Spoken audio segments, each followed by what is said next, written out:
እንደለበሰች በመጣች በሁለት ወሯ ዛሬ ወደ ኢትዮጵያ ስለተባረረችው ልጅ ልንገራችሁ።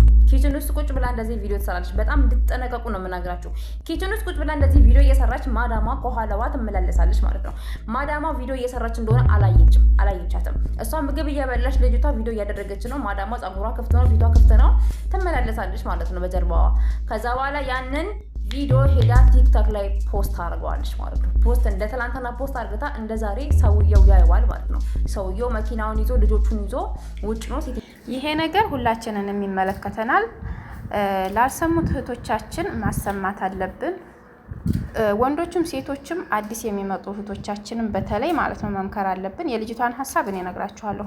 እስከ መጨረሻው ተከታተሉኝ ምን እንዳለኝ የሀሳብ ማለት ነው። ለሁላችሁም ይመለከታል። አረብ ሀገር ላይ ላለን ነገር ላለን ሰዎች መጠንቀቅ ያለብን ጉዳይ ነው። ተጠንቀቁ እህቶቼ። አረብ ሀገር ላይ ቀልድ የለም። ሰውየው አያት ልጅቷ ኩሽና ወዲያ ወዲህ እያለች እንግዲህ አረቦች ቤታቸው ውስጥ እንደፈለጋቸው ነው የሚሆኑት፣ እንደፈለጋቸው ማለት ነው። እና አይሸፋፈኑም፣ ምንም አይሉም፣ ሲወጡ ነው እንጂ። ከዚያ እንግዲህ እኛ አላህን ካልፈራን ቪዲዮ እየቀረጽን የትም ቦታ መልቀቅ እንችላለን። ግን ከተገኘብን ከባድ ነው። በህግም ቢሆን ያስቀጣናል ይሄ ነገር ማለት ነው። ስለዚህ እየቀረጸች ትለቃታለች ቲክቶክ ላይ። ባልየው አገኛት አጋጣሚ ሲዞር ሲል ማለት ነው። ቲክቶክ ላይ አገኛት። ቲክቶክ ላይ ሰው አያገኘኝም ብላችሁ እንዳትሉ በነገራችን ላይ። ከዚያም በኋላ ለልጅቷ ያሳያታል፣ ለትልቋ ልጅ ያሳያትና ይቺ እናትሽ አይደለችም ወይ ሲላት፣ አዎ ናት። ይቺሳ ሰራተኛችን አይደለችም ወይ ናት። ለምንድን ነው እንዲህ ያደረገችው? ከዛ ቶሎ ብላ በዋትስአፕ ልጅቷ ትጽፍላታለች። ልጅቷ እንግዲህ ስልኳ ውስጥ ቪዲዮ እንዳይገኝባት ነው። ስልኳ ስለሚፈተሽ አባቷ ሲሄድ ስልኳን ይፈትሽባታል። በጣም ተናዷል አባትየው ማለት ነው።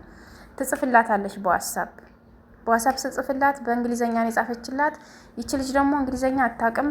ምንድነው ብላ ዝም ትላለች። አላወቀችም፣ አልገባትም። ከዛ ይመጣሉ። አቶ ባል ይመጣና አንቺ ስልክሽን ትባላለች። ስልኳ ሲፈተሽ ጊዜ ሲታይ ጊዜ ስልክሽን ክፈች ትባላለች። ትከፈተች። ሲታይ ጊዜ እናትየዋ ብቻ አይደለችም ልጆቹም ሁሉም በቃ እየቀረጸች የተጠራቀመ ቪዲዮ ስልኳ ውስጥ ተገኘ ማለት ነው። ያ ቪዲዮ እንግዲህ አላሁ አለም ልጅቷ ያለችውን ነው የማወራችሁ ማለት ነው። እኔ አላየሁም ባይኔ። ልጅቷ ይቺ አሁን መጀመሪያ ቪዲዮ ላይ ያለችውን ነው የማወራው ማለት ነው። እንዴት አየሽ ተብላ ነበር። እሷም የምሰራበት ጀማዓ ናት፣ ጎረቤት ነን ያለችው። እንግዲህ በኮሜንት አንቺ እንዴት እርግጠኛ ሆንሽ ምናምን እያሏት ነበረ። እና እሷ ያወራችሁን ነው የማወራው። ሊሆንም ይችላል ላይሆንም አይችልም። ላይሆን አይችልም ብዬ አልልም፣ ሊሆን ይችላል፣ ታደርጋላችሁ ማለት ነው። እና ተፈተሸባት። ከዛ ሲገኝባት ምንም አማራጭ የላቸውም። እሷን ወደ ሀገሯ መሸኘት ነው በቃ። ማለትም ወይንም ቢሮ አስቀምጠዋል፣ ሌላ ሰራተኛ ስጡኝ አይሉም። ይቺ ሀገር ትበክላለች ነው የሚሉት። ሌላም ቤት ከዳ እንደዙ ስለምታደርግ ወደ ሀገሯ ነው መሄድ ያለባት ብለው ነው እንግዲህ አስበው ወደ ሀገሯ የሚልኳት ማለት ነው። አስባችሁታል? ይሄ ነገር መተዋትስ እንደው ደብድበዋትስ እንደው ምን ይታወቃል? አንዳንድ ሰዎች አሳልፈውም ለህግ ሊሰጡ ይችላሉ። ሚስቴን እንደዚህ እየቀረጸች ቲክቶክ ላይ እየለቀቀች ቢባል በህግ ያስቀጣል። ይሄ አንድ ሰው ያለ ፍላጎቱ ሳይፈልግ ቪዲዮ ቀርጾ መልቀቅ ያስቀጣል። ይሄንን እወቁ። በአረብ ሀገራት ላይ በኢትዮጵያ አላቅም። አረብ ሀገራት ላይ ግን ክልክል ነው ማለት ነው። ክልክል ነው።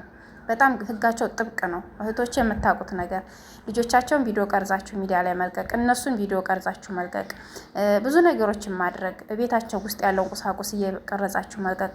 በትናንትና ቪዲዮ ተናግሬያለሁ። እህቶቼ ተጠንቀቁ ብያለሁ። ተጠንቀቁ እናንተ ማለት ነው። የመጣ ነው ሰርተን ልንለወጥ ነው ወይንስ ቪዲዮ እየቀረጽን ቲክቶክ ላይ ዘና ፈታ ልንል ነው? ሚዲያ ላይ ዘና ፈታ ልንል ነው የመጣ ነው እኮ ከኢትዮጵያ ቤት ከሌለን ቤት ልንሰራ በቃ ለምንፈልገው ነገር ቤተሰቦቻችን ምስኪን ድሃ ከሆኑ እነሱን ልንረዳ ልናግዝ፣ የታመመ ካለብን ሰርተን ልናሳክም።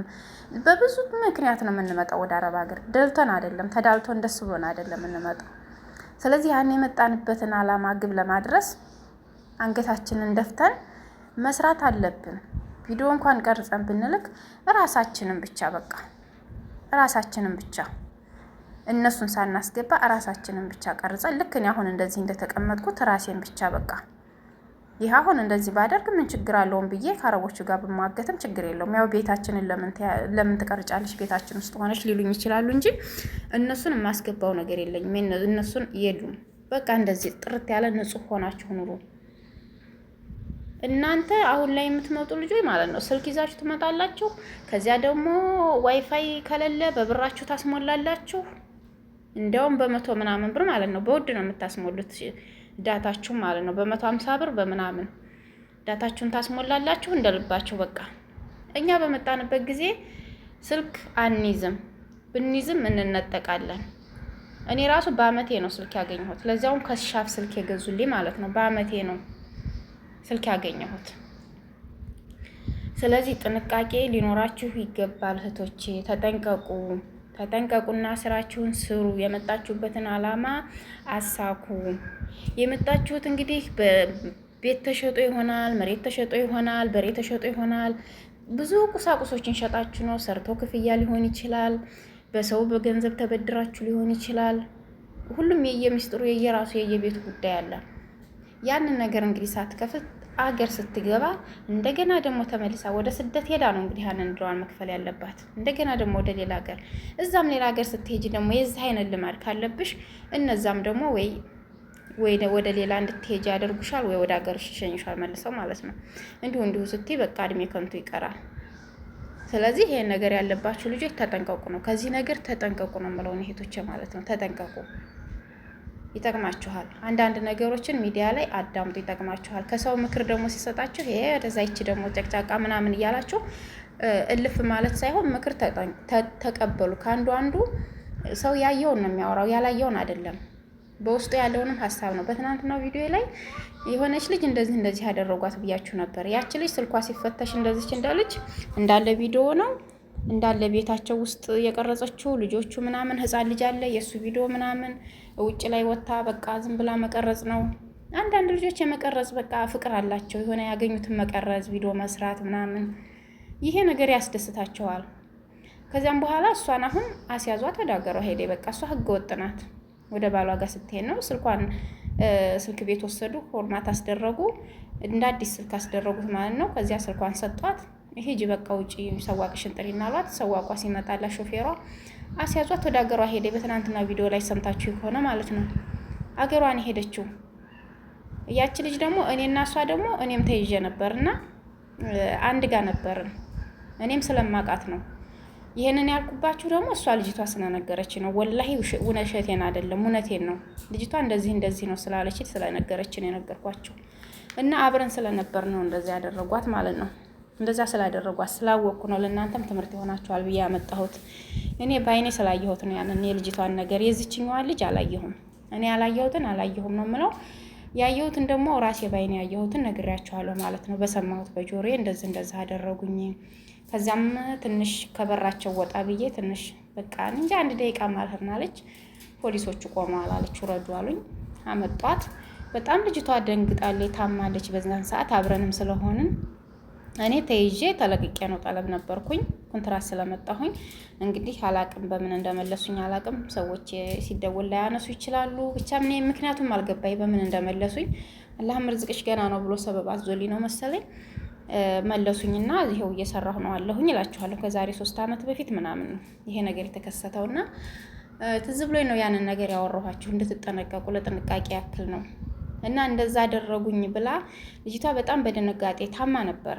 እና ሳታስበው በቃ ምንም ሳትዘጋጅበት ምንም ሳትል በቃ ብዙ ነገሮችን አሁን እኛ ሀገር እንገባለን፣ እስኪ ገንዘብ እናስቀምጥ፣ እስኪ ገንዘብ እናስጠራቅም፣ እስኪ እንደዚህ ብለን የምንል ሰዎች ብዙዎቻችን ነን።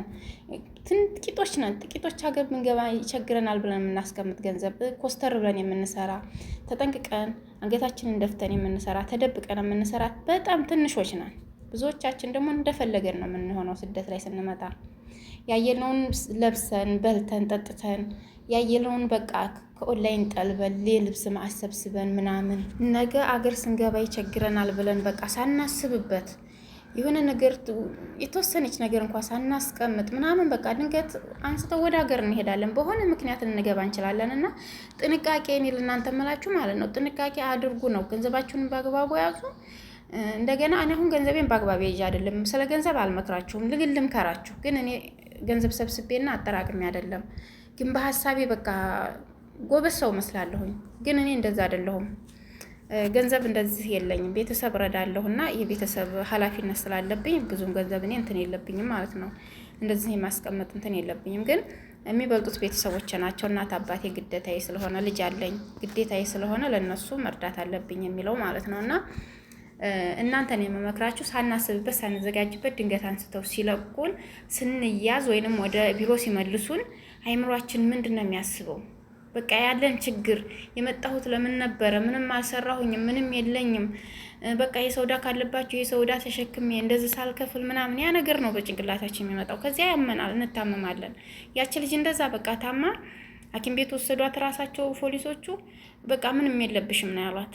ምንም ውሸቷን ነው ፖሊሶቹ ራሱ እንድንለቃ ነው ውሸቷን ነው ይላሉ። እሷ ግን በቃ ድክም በቃ ድክም የሆነ በቃ ያንቀጠቅታታል፣ ያስለቅሳታል ምናምን። ስትመረመር ግን ምንም ነገር አይገኝባትም። ግራ የገባ ነገር። ደግሞም ወሰዷት ለሁለተኛ ጊዜ። በቃ ድንገት ነው በቃ ድንገት ስታስበው በቃ የሆነ ጣል ነው የሚያደርጋት፣ ላቧጥ ያረጋታል ምናምን። ሐኪም ቤት ስትከድ ምንም የለም ነው የሚሉት፣ ያመጧታል እኔ ጋር ማለት ነውና እኔ በአይኔ ስላየኋት ነው ወላሂ እውነቴን ነው። እና ይሄ ነገር ከሚደርስ ልብን በፊት ሰው ቤት አረቤ ስንሰራ አንገታችንን ደፍተን ስርዓት ይዘን የመጣንበትን አስበን መስራት አለብን ነው የምለው እህቶቼ። ይህን ለመምከር ነውና ሀሳብ አስተያየታችሁን ደግሞ እናንተን እቀበላለሁ ኢንሻአላህ።